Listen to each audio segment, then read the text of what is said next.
আসসালামু আলাইকুম। প্রিয় দর্শক, সারা দুনিয়াকে আতঙ্কে রাখা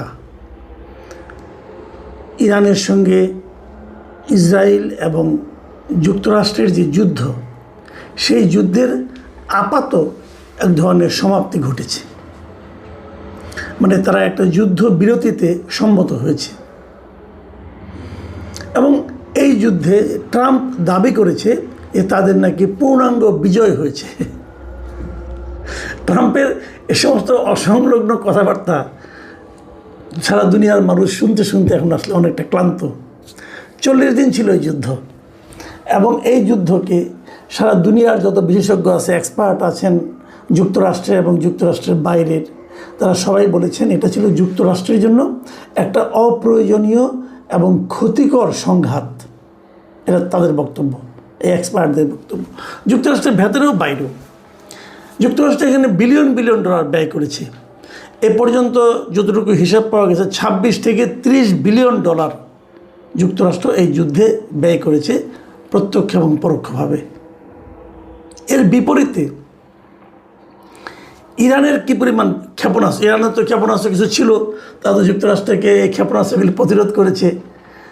দেখা গেছে ইরানের যা ক্ষেপণাস্ত্র ছিল তার মাত্র 30 থেকে 40% ক্ষেপণাস্ত্র তারা ব্যবহার করেছে। তার মানে তারা 40 দিন যুদ্ধের পরেও তাদের অর্ধেক ক্ষেপণাস্ত্র শেষ হয় নাই। আর এর মধ্যে তারা নিজেরাও ক্ষেপণাস্ত্র প্রস্তুত করছিল, উৎপাদন করছিল। কাজে এই যুদ্ধ না থামালে যুক্তরাষ্ট্র যদি খুব একটা সুবিধা করতে পারত, তা কিন্তু নয়। অনেকেই বলছে যুক্তরাষ্ট্রের এত ব্যয় হলো কেন? এত ব্যয় হলো এই কারণে যে, মনে করেন একটা বলা হচ্ছে যে ইরানের যে ড্রোনগুলি ছিল, এটা তো ইরান নিজেরা বানিয়েছে, অত মূল্যবানও না, কিন্তু এই ড্রোনগুলোকে থামাতে যুক্তরাষ্ট্রের মহামূল্যবান একটা ক্ষেপণাস্ত্রকে ব্যবহার করতে হয়েছে। তো যে কারণে যুক্তরাষ্ট্রের ব্যয় হয়েছে অনেক অনেক বেশি। এবং সব মিলিয়ে অবস্থানটা হলো ট্রাম্পের একটা শোচনীয় পরাজয়। এটা ট্রাম্পের নিজের দেশ এবং ট্রাম্পের যারা নাকি মিত্রদের যারা আছে এবং বাইরের যাদের দেশ আছে, সারা বিশ্বের কাছে এটা এখন স্পষ্ট যে এই যুদ্ধে ট্রাম্প চূড়ান্তভাবে শোচনীয়ভাবে পরাজিত হয়েছে। এর মাধ্যমে ট্রাম্পের দেশে মানে যুক্তরাষ্ট্রে ট্রাম্পের জনপ্রিয়তার ধস নেমেছে, জ্বালানি তেলের দাম বেড়ে গেছে, জীবনযাত্রার ব্যয় বেড়ে গেছে এবং ট্রাম্পের সারা দেশে যে জনমত জরিপ করা যেটা হয়, মানে তার যে এইগুলো পোলিং যেগুলো হয়, সেখানে তাদের অ্যাপ্রুভাল রেটিংয়ে তাদের মানে ট্রাম্পের অনেক কমে গেছে। এখন বোধহয় সেটা 36% নেমে এসেছে। এবং একাধিক জরিপে দেখা গেছে, বিশেষ করে পিউ রিসার্চ সেন্টার নামে একটা প্রতিষ্ঠান আছে ওরা একটা জরিপ করে দেখিয়েছে যে এই যুদ্ধে যুক্তরাষ্ট্রের 61% মানুষ ট্রাম্পের ভূমিকা নিয়ে অসন্তুষ্ট ছিলেন। বিশেষ করে তরুণ ভোটার এবং স্বতন্ত্র ভোটাররা এই যুদ্ধের তীব্র বিরোধিতা করেছে। এখন প্রশ্ন হলো যে ট্রাম্পের এই অবস্থা কেন? ট্রাম্পের অনেকে বলছেন যে ট্রাম্পের মানসিক সমস্যা আছে। তার মানে একজন মনোবিজ্ঞানীর একটা বক্তব্য পড়লাম, তিনি বলেছেন যে ট্রাম্পের বাবার নাকি অ্যালঝাইমার রোগ ছিল, উনি নাকি ভুলে যেতেন কি হচ্ছে না হচ্ছে, এবং সেই রোগের অনেকটা প্রভাব তারা ট্রাম্পের মধ্যেও কিন্তু দেখতে পাচ্ছেন। এলোমেলো কথা, এবং ওনার একটা কথা যুদ্ধের একদম শেষ পর্যায়ে এসে একটা মানে ভয়ঙ্কর কথা বলেছেন। ওনার ট্রুথ সোশ্যাল নামে ওনার নিজস্ব যে এটা আছে সোশ্যাল মিডিয়া, সেখানে উনি বলেছিলেন যে উনি নাকি আর তার যে একটা সে আলটিমেটাম দিয়েছিল, যে আলটিমেটাম না মানে তাহলে পুরো ইরানের সভ্যতাটাকে উনি ধ্বংস করে দেবেন।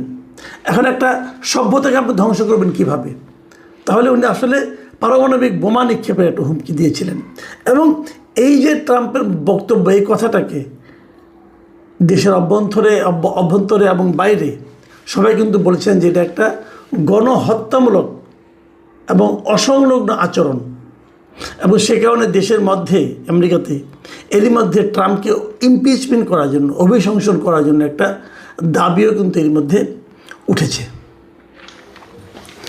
এখন প্রশ্ন হচ্ছে, অনেকেই বলে যে এই যুদ্ধে আসলে ট্রাম্প পারল না কেন? এত বড় শক্তি হওয়া সত্ত্বেও ট্রাম্পের আসলে দুর্বলতাগুলি কোথায় ছিল, মানে যুক্তরাষ্ট্র এবং ইসরায়েলের কেন তারা ইরানকে পরাজিত করতে পারলো না। এটা না পারার কারণ হলো যুক্তরাষ্ট্র অনেক শক্তিশালী, কিন্তু তাদের না পারার মূল কারণ হলো কিছু কৌশলগত, অর্থনৈতিক এবং ভৌগোলিক কারণ। প্রথম যে কারণটা বলা হয়ে থাকে সেটা হলো যে ইরান প্রথমেই এই যুদ্ধের কয়েকদিনের মাথায় সে হরমুজ প্রণালী বন্ধ করে দিয়েছে। হরমুজ প্রণালী হলো সারা দুনিয়াতে তেল পরিবহনের একটা গুরুত্বপূর্ণ পথ, এবং এই হরমুজ প্রণালী বন্ধ করে দেওয়ার কারণে সারা দুনিয়া, এমনকি আমেরিকাতেও তেলের দাম হু হু করে বেড়ে গিয়েছিল। আমেরিকার এক গ্যালন তেলের দাম $7 পর্যন্ত উঠে গিয়েছিল। এটা অস্বাভাবিক একটা দাম হয়েছিল। একটা কারণ ছিল। আরেকটা কারণ বলা হয়ে থাকে ইরানের যুদ্ধ কৌশল, রণকৌশল যেটা ছিল, এটাকে অ্যাসিমেট্রিক রণকৌশল বলা হচ্ছে এটাকে। এবং ওরা কী কাজটা করেছে, তারা সরাসরি সম্মুখ যুদ্ধে না যেয়ে ইরান তাদের কিছু ড্রোন এবং নিখুঁত কিছু মিসাইল ব্যবহার করে যুক্তরাষ্ট্রের জন্য এই যুদ্ধটাকে অত্যন্ত ব্যয়বহুল করে দিয়েছে। এবং যুক্তরাষ্ট্র তার এক একটা দামি ইন্টারসেপ্টর মিসাইল দিয়ে ইরানের খুব সস্তা ড্রোনকে ধ্বংস করতে হয়েছিল, যে কারণে তারা একটা বড় ধরনের অর্থনৈতিক বোঝার মধ্যে পড়ে গেছে। এর বাইরে ইরান আরেকটা যুদ্ধ কৌশল অবলম্বন করেছিল, সেটা হলো তাদের যে প্রক্সি নেটওয়ার্ক আছে বিভিন্ন রকম, যেমন হিজবুল্লাহ, হুতি, এদের মাধ্যমেও এরাও এই যুদ্ধে নানাভাবে অংশ নিয়েছিল।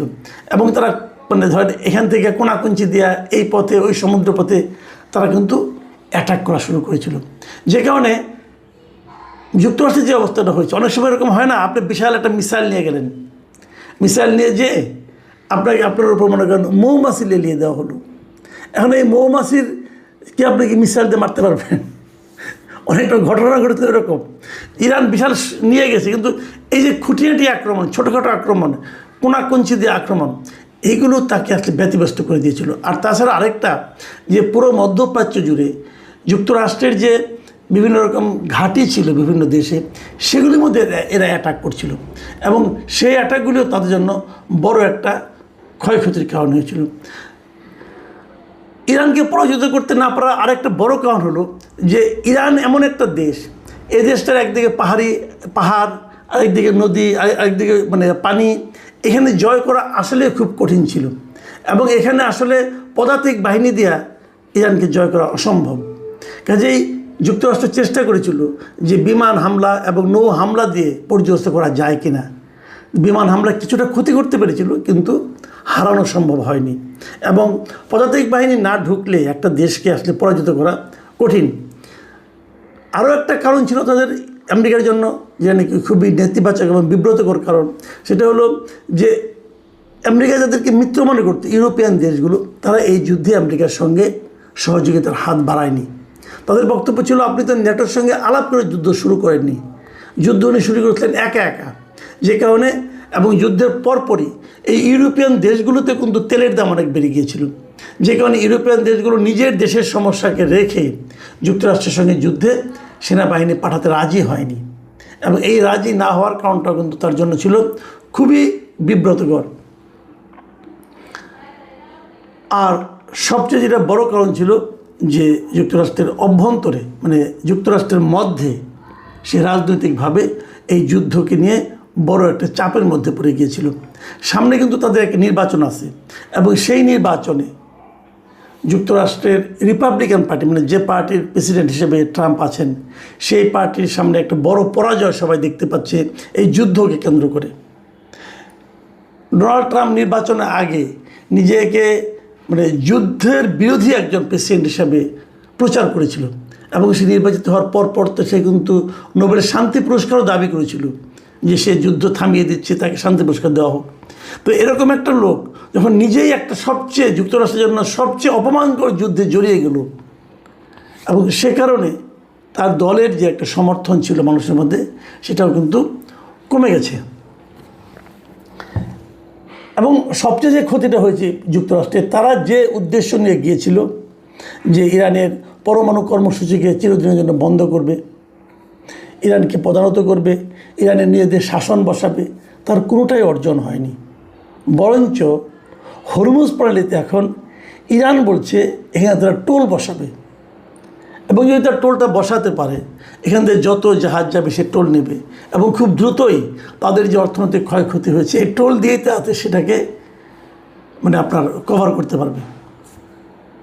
আর যুক্তরাষ্ট্রের অবস্থা, তারা এরই মধ্যে তাদের সামরিক ব্যয় প্রায় 1.3 ট্রিলিয়নের মতো তারা করার জন্য আগামী বাজেটে প্রস্তাব দিয়েছে, যা নাকি সারা যুক্তরাষ্ট্র জুড়ে একটা ব্যাপক আতঙ্কের তৈরি করেছে। কারণ এত টাকা যদি সামরিক ব্যয়কে দিতে হয়, ব্যয় করতে হয়, তাহলে কিন্তু অন্যান্য প্রয়োজনীয় খাত, শিক্ষা, স্বাস্থ্য, ওই সমস্ত খাতে কিন্তু বরাদ্দ আরও অনেক কমে যাবে।